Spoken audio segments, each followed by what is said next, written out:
सावित्री और सत्यवान की कथा यहाँ सभी को मालूम है। सत्यवान की मृत्यु हो गई थी। उसे लेने के लिए जब यमराज आए तो सावित्री ने ऐसी शर्त रख दी कि यमराज उसे ले जा नहीं सके। तो भैया आपको मालूम है, हिंदुओं में तो जन्म जन्म के फेरे होते हैं। हर जन्म में वही बीवी होती है, वही पति होता है।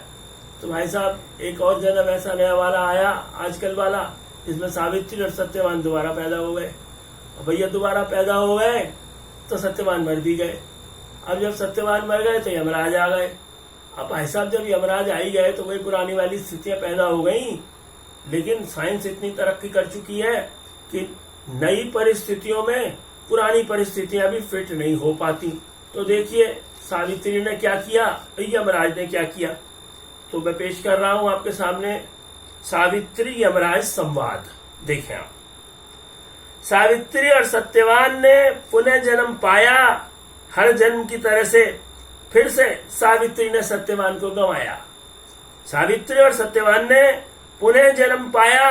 हर जन्म की तरह फिर से सावित्री ने सत्यवान को गंवाया। सावित्री जारों जार रो रही थी। सावित्री जारों जार रो रही थी।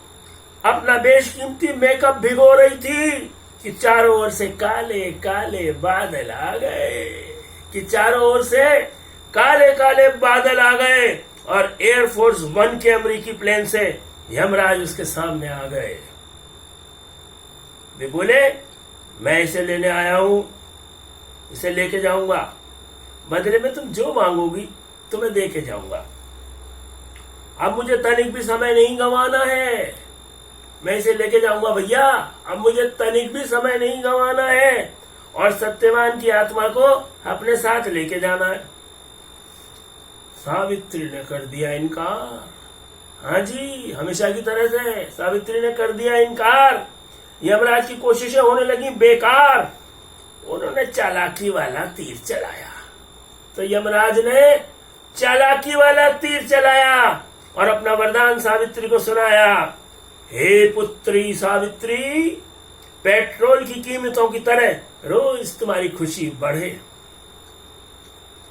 तुम्हारी हर इच्छा परवान चढ़े, तुम्हारे दुखों का पारा भारतीय रुपए की तरह रोज नीचे गिरता जाए। तुम्हारे दुखों का पारा भारतीय रुपयों जैसा रोज नीचे गिरता जाए। कभी भी तुम्हारे मन में उदासी न आए। बस मुझे मेरा कर्तव्य निभाने दो। बस मुझे मेरा कर्तव्य निभाने दो और सत्यवान की आत्मा को अपने साथ ले जाने दो। सावित्री के दिमाग में पुराना वाला आइडिया आया। सावित्री के दिमाग में पुराना वाला आइडिया आया। उसने सत्यवान की ओर अपना हाथ हिलाया। ठीक है यमराज जी, दीजिए मुझे वरदान। ठीक है यमराज जी, दीजिए मुझे वरदान कि मेरे 10 पुत्रों का पिता बने मेरा सत्यवान। कि मेरे 10 पुत्रों का पिता बने मेरा सत्यवान। बताइए अब आप कैसे इन्हें ले जाएंगे? बोलो बोलो, ठेका दिखा रही हूं, कैसे ले जाओगे? तो बताइए अब आप इन्हें कैसे ले जाएंगे और मुझे जन्म जन्मांतर का दुख दे जाएंगे? हार गए ना? अरे मैं बहुत चालाक हूँ, इतने जन्म पा चुकी हूँ, सब समझती हूँ, मुझे उल्लू नहीं बना सकते यमराज जी। पर ये सुन के यमराज की बत्ती सी खिल गई। ये सुन के यमराज की बत्ती सी खिल गई, जैसे उन्हें मनचाही मुराद मिल गई। उन्होंने अपनी जेब से एक पिग्गी बैंक जैसा डिब्बा निकाला।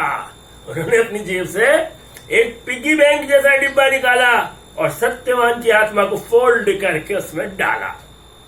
फिर बोले, तथास्तु तथास्तु, मैं आत्मा को साथ ले जा रहा हूं।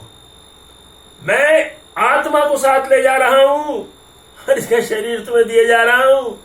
इसका डीएनए बनाओ। जाओ जाओ अस्पताल में जाओ, इसका डीएनए बनाओ और 10 क्या, सत्यवान के 100 पुत्रों की माता बन जाओ।